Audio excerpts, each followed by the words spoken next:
안녕하세요. 오늘도 사연 살롱을 찾아주셔서 감사합니다. 저는 30대 후반의 여성이에요.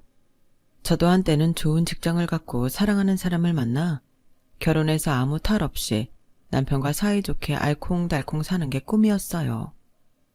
또 그렇게 살아야 되는 걸로 알았고요.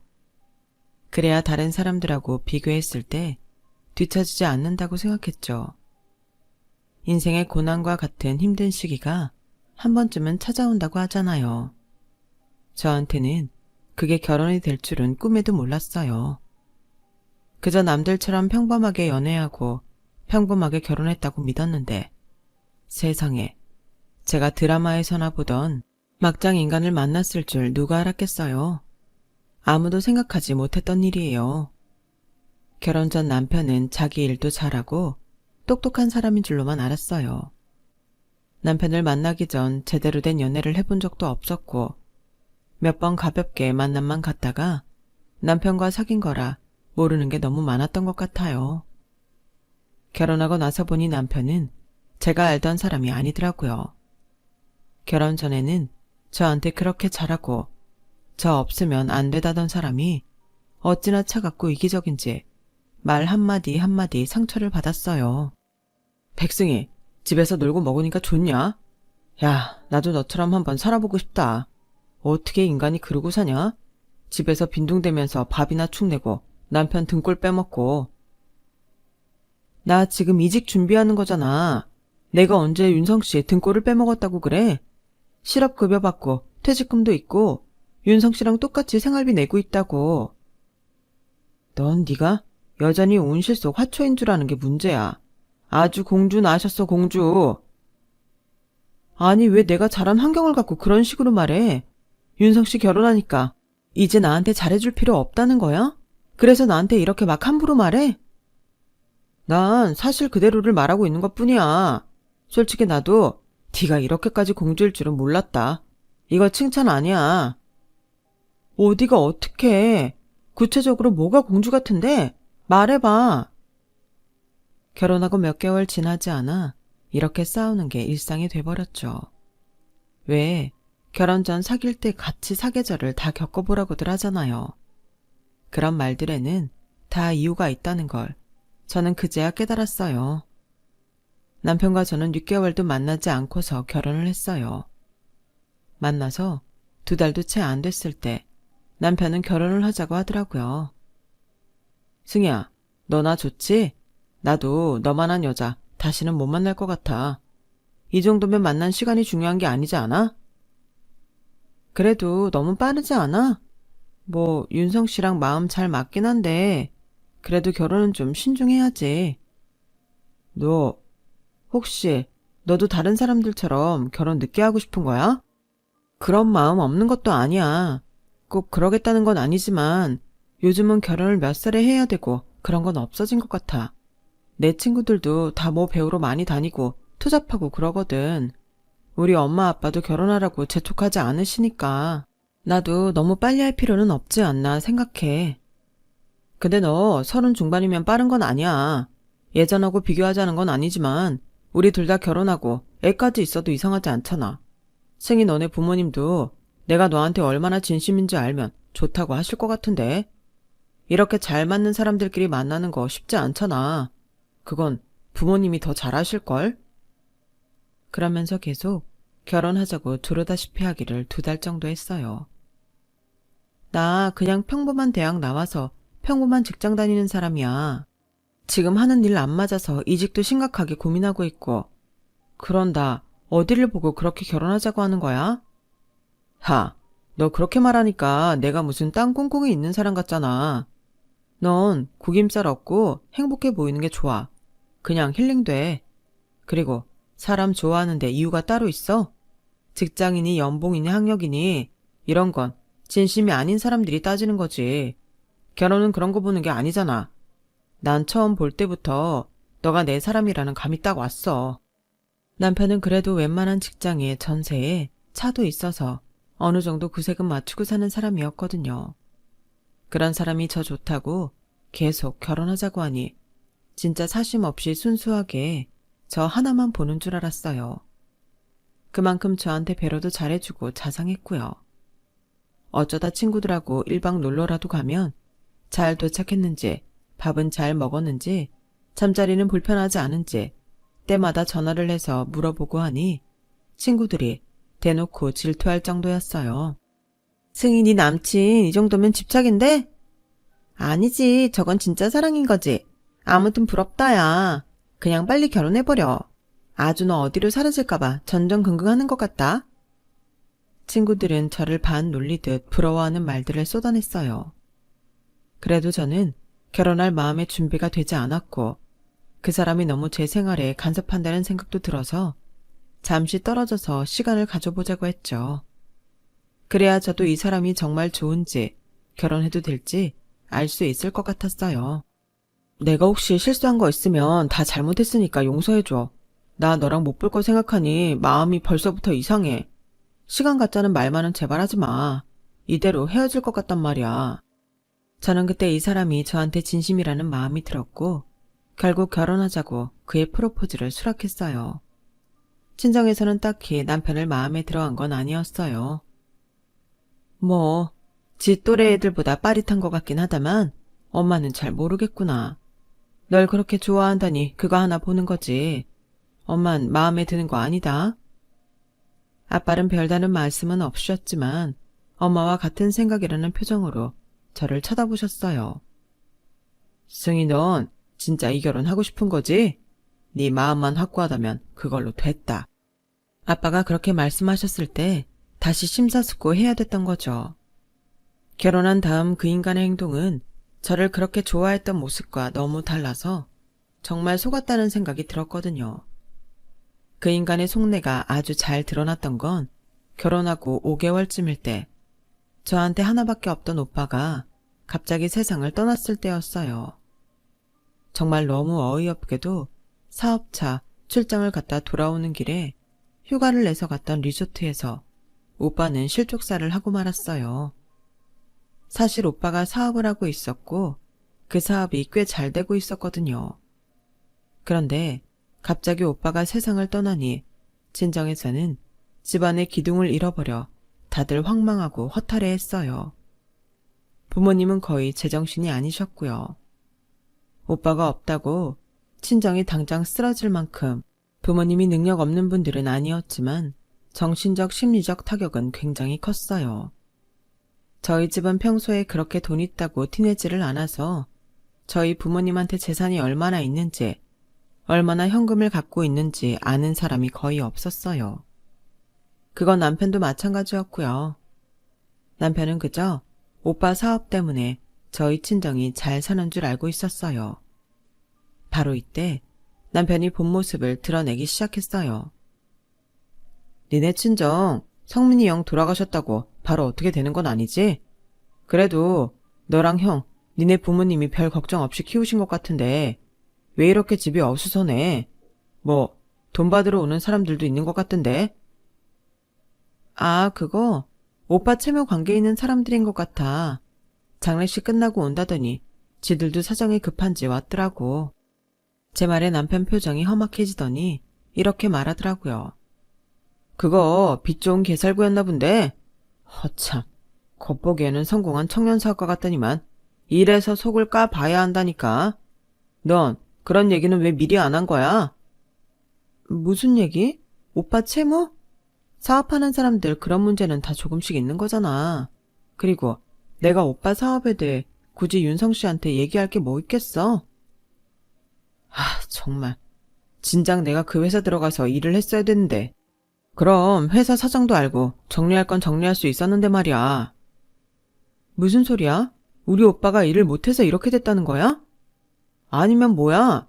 돈 받으러 장례식까지 오면 심각한 거 아니냐고. 남편이 투덜거리는 모습을 보며 저는 어쩐지 저희 집이 그 정도는 갚아줄 여유가 있다는 말을 하고 싶지 않았어요. 그리고 그 사람들은 돈 때문이라기보다 오빠와의 의리 때문에 찾아와 준 게 더 큰데 어떻게 남편이 돈 얘기하는 걸 듣고 그거에만 꽂혀서 별말을 다 하는 걸 보고 의아한 생각이 들었거든요. 그리고 나서 남편이 한 짓은 정말 어이가 없는 일이었어요. 흥신소 사람을 고용해서 우리 오빠 사업에 대해 다 알아봤던 거예요. 야, 승희야, 니네 오빠가 네 이름으로 땅 사놓은 거 있더라? 땡땡시에 있던데 너 알았어? 야, 그건 어떻게 할 거야? 그걸 윤성 씨는 어떻게 알았는데? 우리 오빠가 뭘 남겼는지 어디서 알아봤냐고. 내가 얘기해 준 거 없잖아. 얼렁뚱땅 넘어갈 생각하지 말고 솔직히 말해. 아, 그게? 그래, 내가 솔직히 말한다. 나도 처갓집 일 어떻게 되는지 걱정되지 않겠냐? 그래서 개인적으로 좀 알아봤던 거니까 이상하게 생각할 거 없어.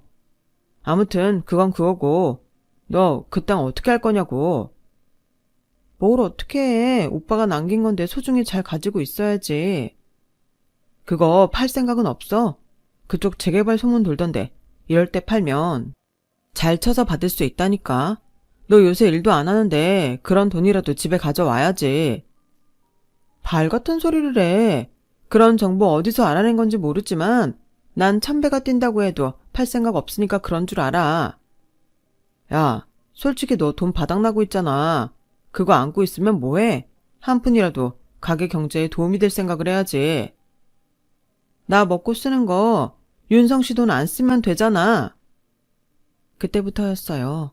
남편이 노골적으로 저를 비아냥거리고 돈도 못 벌면서 집안에 편하게 있는 공주라고 모욕적인 말을 한 게요.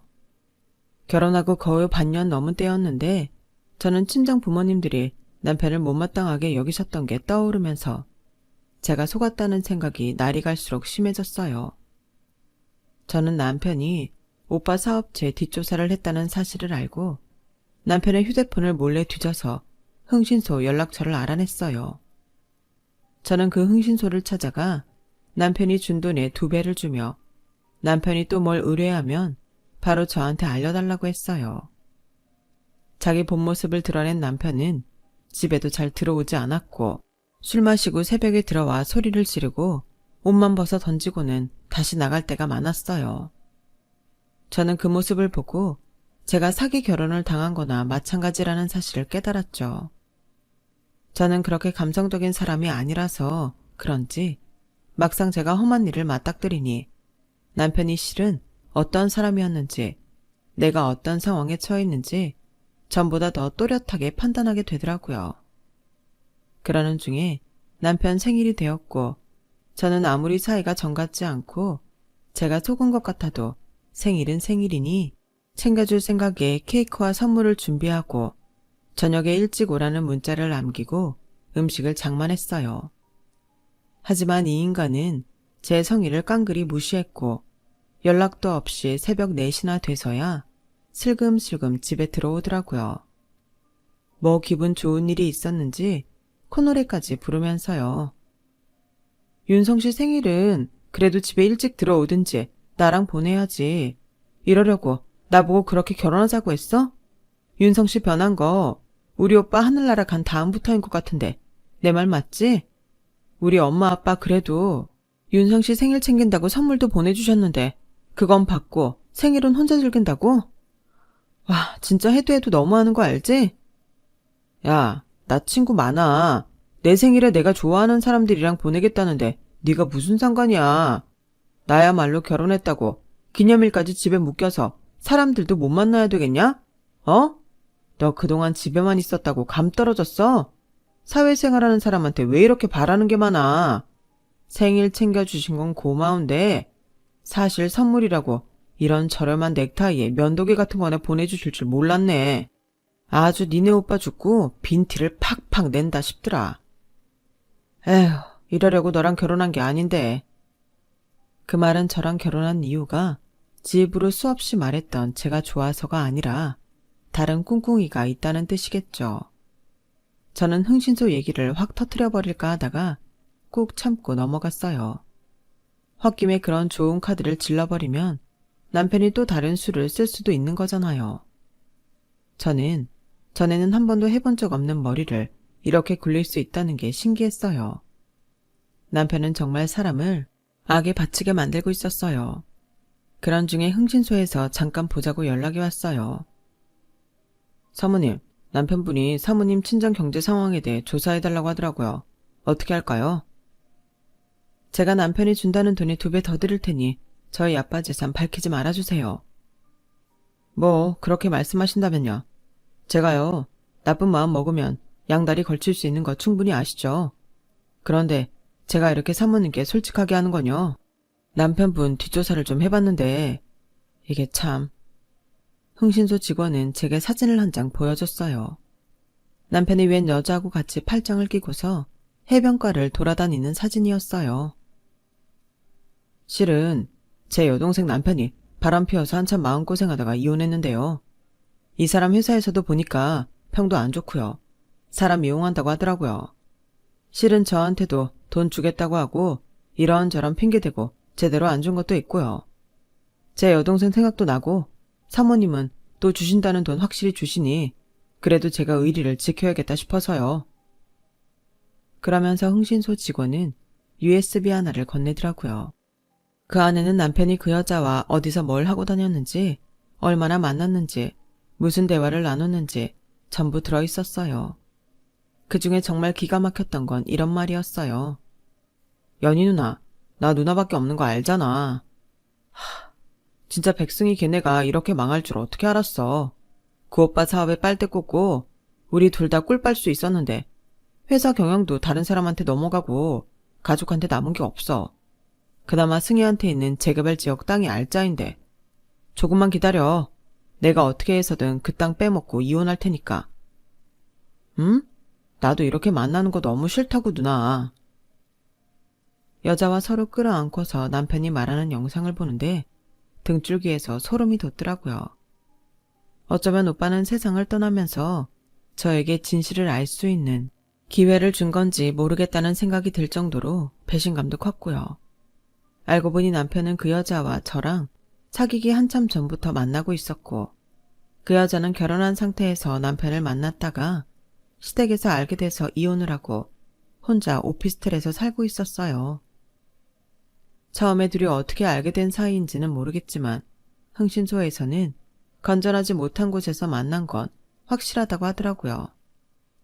남편은 친구들 만난다며 새벽에 들어오던 날은 어김없이 그 여자 오피스텔에 가거나 둘이 모텔에 갔더라고요. 알고 보니 처음에는 여자가 결혼해서 남자 돈 갈취에 둘이 썼고 여자가 이혼하게 되자 이제는 남편이 저랑 결혼해서 저희 친정돈으로 둘이 펑펑 쓰면서 살려고 했던 것 같아요. 저는 흥신소 직원에게 원래 주기로 했던 돈보다 더 주고 친정 아버지 재산은 얼마 안 되는 것처럼 꾸미고 두 사람 사이에 무슨 일이 있는지 새로운 걸 알게 되면 알려달라고 부탁했어요. 저는 그리고 남편이 눈치채지 못하게 집에서 제 짐을 하나 둘 빼기 시작했어요. 남편이 저를 속이고 이용했던 만큼 저 역시 돌려주고 싶었어요. 그리고 저희 신혼집도 부동산에 내놓고 저한테만 연락 달라고 했고요. 처음 신혼집 마련할 때도 남편이 돈을 반 준다고 했으면서 그때 자기 친구한테 빌려준 돈을 안 준다며 받으면 주겠다고 저보고 먼저 지불해달라고 했었거든요. 그래서 저는 제가 전부 내는 대신에 일단 명의를 제 단독 명의로 해놓았었는데 그게 정말 신의 한 수였어요. 남편은 집에서 제 물건이 없어지는지 뭐가 어떻게 돌아가는지 전혀 모르고 거의 매일 새벽에 들어왔다가 옷만 갈아입고 나가는 생활을 반복했어요. 저는 그러면서 이직에 필요한 자격증 시험에 합격해서 여러 회사에 이력서를 넣고 면접을 보러 다녔어요. 저는 바쁘다는 핑계로 전과는 다르게 남편을 잘 챙기지 않았죠. 그러자 남편은 또 저를 보기만 하면 빈정거렸어요. 야, 네가 자격증 좀 땄다고 이직이 될 것 같아? 하긴 뭐라도 해야 밥값을 하지. 너도 참 머리가 안 돌아가. 왜 사서 고생을 해? 오빠가 준 땅 팔아서 가게라도 하든가. 그러면 좀 좋아. 그깟 취직해서 돈 몇 푼이나 번다고 면접 보러 다닌다고 빨래도 안 해놓고 냉장고도 비어있고 진짜 뭐 하자는 거야? 그렇게 아쉬우면 당신이 휴일날 빨래도 하고 장도 봐. 난 별로 아쉬울 거 없거든. 면접 갔다 오면서 밖에서 사 먹으니까 너무 편하고 좋더라. 나 알아서 먹고 사니까 윤성 씨도 알아서 먹고 살아. 내가 챙겨준다고 좋아하지도 않았잖아. 너 또 삐진 거야? 하여간 그놈의 속은 왜 이렇게 좁아 터진 거야? 저는 그러거나 말거나 그 인간 뒤통수 칠 날만 기다리고 있었죠. 그런데 얼마 안 가서 오빠가 저한테 남긴 땅이 있는 지역 부동산이 엄청 올랐다는 기사가 나왔어요. 승희야, 지금이다. 그 땅 팔자. 우리 그 돈 갖고 더 좋은 데로 이사 갈 수도 있어. 여기 세 주고 더 좋은 동네 이사 가서 좀 폼나게 살아보자. 아니면 그 돈으로 사업을 해도 괜찮고. 너 회사 들어갈 생각하지 말고 나랑 같이 사업하자. 내가 전에도 말했잖아. 회사 들어가면 뭐하냐? 너도 다녀봐서 알지만 몇 가지 혜택 좀 주는 것 같고 사람 좀 부려먹냐? 일단 나는 사업할 생각이 없어. 그리고 좋은 동네는 어디를 말하는지 모르겠지만 이 동네도 괜찮아 나. 야, 잘 생각 좀 해봐. 내가 진짜 괜찮은 사업 아이템이 있어서 그래. 이거 정말 실수 없이 몇 배는 벌 수 있는 거라고. 윤성 씨가 왜 자꾸 내 땅을 팔라 말아 하는데 윤성 씨 그럴 권리 없잖아. 내가 사업할 마음 없다는데도 자꾸 이러니까 좀 이상하다는 생각도 드네. 뭔 꽁꽁이라도 있어? 꽁꽁이라니 어떻게 그런 심한 말을. 난 인생 역전해보자는 건데. 남편은 당황해서 얼굴이 벌개지더니 오히려 자기가 화를 내고는 문을 탕 닫고 방으로 들어가 버리더라고요. 그리고 얼마 안 가서 흥신소 직원이 영상 하나를 보내줬어요. 거기에는 그 여자랑 같이 제 땅이 있는 곳에 가서 부동산 중개업자한테 하는 말까지 녹화되어 있었죠. 여기 땅이 제 소유거든요. 뭐 제 거나 마찬가지예요. 그래서 얼마나 쳐줄 수 있는지 미리 알아보려고 왔어요. 우리 여기 땅 판 다음에 유럽 여행 갔다 오자. 나 너무 해외 안 나갔더니 답답해 죽을 것 같아. 어우, 당연히 가야지. 누나 가고 싶은 대로 가. 어차피 우리 돈 드는 것도 아닌데 뭐. 저는 아주 결정적인 단서를 잡았다고 생각했고 그날 제 세간살이를 모두 빼고 집에서 나왔어요. 물론 그 전에 받은 증거만으로도 이혼 소송을 하기에는 충분했지만 그 인간을 철저하게 바닥으로 떨어뜨리고 싶었거든요. 친정으로 돌아온 저는 부동산에서 신혼집 계약을 하겠다는 연락을 받고 집까지 얼른 팔아버렸죠. 남편은 제가 집에서 나간 걸 알고 저한테 몇 번 전화를 하더니 문자 한 통 남겼더라고요. 뭐야, 내가 한 말 때문에 기분 상해서 지금 시위해? 알았으니까 적당히 하고 들어와. 땅 팔자는 말 안 할게. 아주 봐주는 것 같은 거만한 문자를 몇 번 보낸 남편은 그래도 저를 찾지 않다가 그 집으로 이사올 사람과 마주치고서야 후다닥 저를 만나러 막 나가기 시작한 저희 회사까지 찾아왔더라고요. 야, 너 집 팔았어? 어떻게 말도 없이 이렇게 일을 저질러? 아니, 땅 좀 팔자고 했던 게 이럴 일이야? 이게 뭐 하자는 거야 진짜? 나랑 이혼이라도 하겠다는 거야? 이혼하겠다는 거야. 그걸 이제 눈치챘어? 윤성 씨 생각보다 되게 둔하고 머리 나쁘네. 그동안 집에서 물건 하나둘씩 없어지는데 그것도 몰랐다니. 눈썰미라는 것도 없나 봐. 그러니 회사에서도 잘리기 직전이지. 제 말에 남편은 당황해서 어쩔 줄 모르더라고요. 눈동자는 갈 곳을 모르고 마구 흔들렸고 애꿎은 물잔만 몇 컵이나 들이켰어요. 와, 나 이거 그냥 못 넘어가 정말. 이런 식으로 사람 뒤통수를 쳐? 화가 나면 말로 풀 생각을 해야지. 백승희, 너 이렇게 극단적인 사람인 줄 정말 몰랐다. 너 이런 성격 이혼 사유 되는 거 알아? 네가 몰라도 한참 모르나 본데 이런 식으로 집 나가는 거 완전 네 잘못이야. 유책 사유는 너라고. 뭘 몰라도 한참 모르는 건 박윤석 너야. 지가 한 짓이 있으면서 누구 보고 유책 사유래? 야, 이 쓰레기 같은 인간아. 재활용도 못할 인간이 어디다 대고 유책 사유라는 말을 함부로 써? 어디 이거 보고도 계속 그럴 수 있는지 볼까? 저는 흥신소에서 받은 사진을 내밀었어요. 그 여자가 남편하고 같이 오빠가 제게 준 땅을 보러 간 사진이었어요. 남편은 그걸 보더니 얼굴이 창백해져서는 손까지 덜덜 떨더라고요. 이게 어떻게... 야, 너 오해야. 정말 오해라고. 난 그저 궁금해서 구경만 갔던 거고 이 옆에 있는 사람은 그냥 좀 아는 사람인데 혼자 가기 뭐해서 그날만 같이 가달라고 했어. 변명을 좀 더 그럴듯하게 할 수 없어? 하긴 머리가 안 좋으니 이런 게 들통이 나도 아무것도 모르고 나한테 큰 소리나 치고 땅을 팔자는 둥 헛소리를 했지. 넌 어떻게 된 인간이 흥신소 비용을 제대로 안 줘서 이런 꼴을 당하니? 네가 돈만 제대로 줬어도 그 직원이 나한테 이런 걸 보내줬겠어? 너 대체 어디까지 알고 있는 거야? 다 아는 거야? 너는 나를 속여먹는다고 등 뒤에서 비웃고 있었겠지. 그 여자랑 짜고서 여기저기 등치고 다니는 거 모를 줄 알아? 나 네가 그 여자 오피스텔 들락거리고 같이 모텔 가고 그 땅 팔면 유럽 여행 가자고 한 증거도 다 갖고 있어. 그것뿐이 아니야. 네가 그 땅 증여문서 위조하려고 시도한 것도 알고 있다고. 벌써 전부 변호사 손에 넘어갔으니까 어떻게 해볼 생각은 꿈도 꾸지 마. 그래, 나 여자 만났어. 그건 사실이야. 그런데 나머지는 오해야. 솔직히 너랑 결혼하고 나서 너한테 좀 실망했어. 남자가 다른 여자 쳐다보고 싶은 거 자연스러운 현상이야. 그런데 그걸 이렇게까지 부풀려? 어디서 무슨 말을 들었는지 몰라도 내 얘기를 들어야지. 너 그거 잘못된 정보야. 그 흥신소에서 잘못된 거 준 게 분명하다고. 네가 생각해도 네가 참 궁색하지 않니? 네가 우리 오빠 죽고서 우리 친정 망했다고 잘못 골랐다고 하는 말도 다 녹음되어 있어. 잘못된 정보를 받은 사람은 너야. 너 생각보다 우리 친정 그렇게 힘들지 않아. 우리 아빠가 부동산 쪽으로 투자를 좀 잘하시거든. 오빠가 뭘 모르고 우연히 거기에 땅을 샀을 것 같아? 정신 차려. 그동안 날 속였다고 계속 날 속일 수 있을 거라고 착각하지 마. 이젠 네 더러운 본성하고 쓰레기 같은 사생활 속속들이 다 알고 있으니까. 너야말로 좋은 변호사 구해야 될 거야. 아니, 아주 비싼 변호사. 그렇게 저는 완전 넋이 나간 남편을 두고 사무실로 올라갔어요. 남편은 제가 퇴근할 때까지 안 가고 있었는지 제가 회사를 나오니까 또 저를 붙잡더라고요. 승희야, 내 말 좀 들어봐.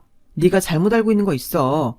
그 누나 내가 헤어지려고 몇 번이나 노력했는데도 날 놔주지 않았다고. 나 정말 힘들었어. 그래서 마음에도 없는 말하고 가지도 않을 여행 간다고 그랬던 거야.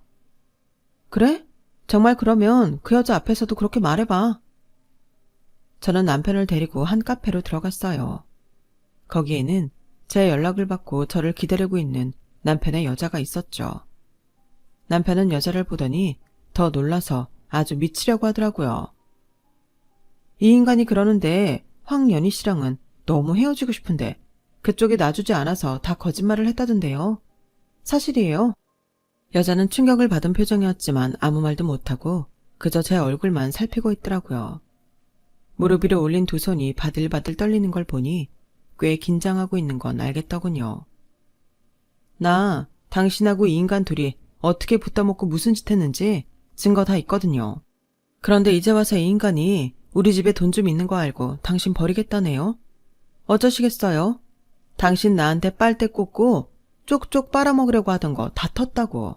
다 들켜서 망했다고. 저 인간 갈 집도 없어. 왜?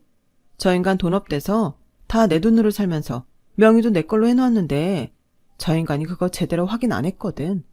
그것도 팔아서 내가 돈 다 챙겼으니까 아무것도 기대하지 마. 됐어요. 나야말로 댁 남편 가머니설에 속아 넘어간 거예요. 멀쩡한 사람한테 이러지 마세요. 뭐? 이러기로 한 거 누나가 먼저 시작한 거잖아. 그런데 이제 와서 다 들킬 것 같으니까 나한테 다 떠넘기겠다 이거야? 무슨 말을 하는 건지 모르겠네. 어차피 나 너랑 헤어지려고 했으니까 그런 줄 알고 네가 다 알아서 처리해. 둘은 핏대를 세우며 싸우기 시작했고 얼마 안 가 서로 멱살잡이를 하며 소란을 피웠어요. 카페 직원이 112에 신고하는 걸 보며 저는 먼저 나왔죠. 그리고 집으로 돌아가며 저는 남편한테 마지막 문자를 보냈어요. 네가 한 짓 때문에 내가 얼마나 고통스럽고 힘들었는 줄 알아? 너 같은 인간 똥 밟았다 셈치고 넘어가면 되겠지만 난 네 말대로 속이 좁아서 그렇게 못해. 그러니까 너 이혼 소송에서 탈탈 털릴 각오하고 있어. 그리고 그날 밤 남편은 친정 앞에 와서 석고대죄를 하며 저를 찾아댔어요. 승희야, 내가 어떻게 됐었나 봐. 정말 잘못했어. 지금 네가 너무 감정적이 돼서 그러는데 조금 시간을 갖자. 그리고 다시 생각해보자. 나 그렇게 나쁜 놈 아니야. 정말 너랑 사업해서 돈 많이 벌고 싶었어. 진심이라고. 이제 정신 바짝 차리고 살게. 한 번만 봐줘. 어? 친정 엄마는 그런 남편 머리 위로 물을 한 바가지 부어버렸어요. 뭘 잘했다고 여기까지 와서 동네 시끄럽게 해? 너 진짜 망신이란 게 뭔지 모르지? 내가 너 지금 다니는 회사에 네가 한 짓 다 얘기하고 말 거다. 너 안 그래도 잘릴 위기라더라? 이 일도 못하는 게 사생활까지 엉망인 걸 회사에서 좋아하겠어? 감히 우리 딸을 속이고 우리 재산에 빨대를 꽂으려고 해? 너 계속 여기 이러고 있어봐. 동네방네 소문 다 내줄 테니까. 남편은 결국 도망치듯 집 앞을 떠났고 저는 그 이후 이혼 소송을 제기해서 위자료에 정신적 피해 보상까지 전부 받아냈어요. 친정 부모님은 크게 나쁜 일을 겪고 나면 정말 좋은 일이 온다고 저를 위로하셨지만 엄마 아빠야말로 아들을 잃고 그 다음에 딸까지 나쁜 남자한테 걸려 이혼하는 걸 보셔야 했으니 얼마나 힘드셨을지 정말 죄송하고 마음이 아팠어요. 저는 이 모든 일을 그 여자 회사 사내 게시판에 올려서 다 터트려버리고 싶었지만 그런 것도 사실 적시 명예훼손이 된다고 변호사가 말리더라고요. 저야 빨리 알게 돼서 이렇게 이혼까지 하고 남편한테 복수도 해줬지만 그렇지 못한 사람들은 억울한 일을 당해도 그런 걸 제대로 밝히지도 못하고 사실을 올렸다고 해도 벌금을 물 걸 생각하니 제가 다 속상하더군요. 시댁에서는 나중에 그 사실을 알고 저를 비난하다가 법정에서 남편 증거들이 하나하나 까발려지니 고개를 못 들고 나가더라고요. 그 후 황연이라는 여자는 아주 칼같이 남편과의 관계를 정리하고 곧바로 다른 남자를 사귀기 시작했다네요. 그 인간은 저한테 줄 돈도 부족한 데다가 여자한테까지 배신을 당해서 충격을 먹고 한동안 아무것도 못했다고 하네요. 시댁에서도 남편 꼴 보기 싫다고 집에 들이려고 하지 않아서 결국은 혼자 옥탑방 하나 얻어서 나왔다고 해요. 남편은 그런 와중에도 저한테 악성 문자를 보냈어요. 너 내 돈 그렇게 뜯어먹고 얼마나 잘 사는지 두고 보자. 저는 그 말에 대꾸해줄 이유는 없었지만 그래도 마지막으로 그 인간한테 한마디 해줬어요. 내 인생에서 너라는 인간을 알았다는 게 정말 수치스럽다. 너 나 두고 본다고 했어? 내 주변에 알짱거리는 거 눈에 띄기만 해. 가만 안 둘 거니까. 내가 빈말 안 하는 거 이번에 겪어봐서 너도 잘 알지? 너 같은 더러운 인간 꿈에라도 나올까봐 진짜 소름이야. 다시는 안 보면 좋겠다. 저는 그렇게 남편과의 사이를 모두 정리했어요.